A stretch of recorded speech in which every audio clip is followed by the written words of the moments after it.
লিমিটে x সমান পাই/4 বসালে আমরা কি পাচ্ছি?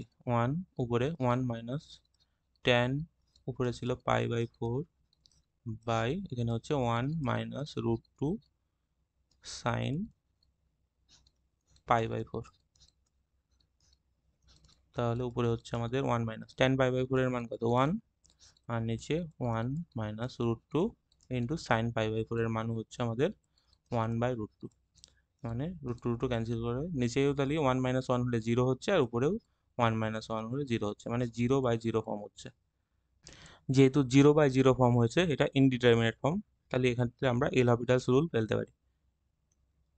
তাহলে আমরা লিমিটটার উপর নিচে এক্স এর সাপেক্ষে ডেরিভেটিভ করছি।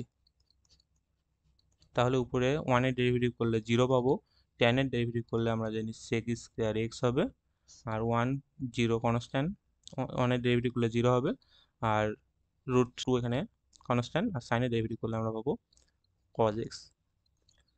তাহলে আমরা লিমিটের মান বসিয়ে দিতে পারছি। নিচে আমাদের cos পাই/4 এর মান নন জিরো এসে যাবে, তাহলে উপরে হচ্ছে আমাদের মাইনাস sec স্কয়ার পাই/4, আর নিচে হচ্ছে আমাদের মাইনাস √2 cos পাই/4।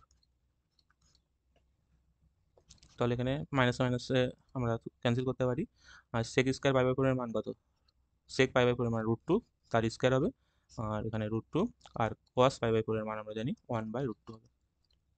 তাহলে উপর থেকে আমাদের 2 হচ্ছে, আর নিচেই √2 কাটলে 1 হচ্ছে, 2/1 সমান আমরা বলতে পারছি 2। তাহলে লিমিটের ভ্যালু হবে আমাদের 2।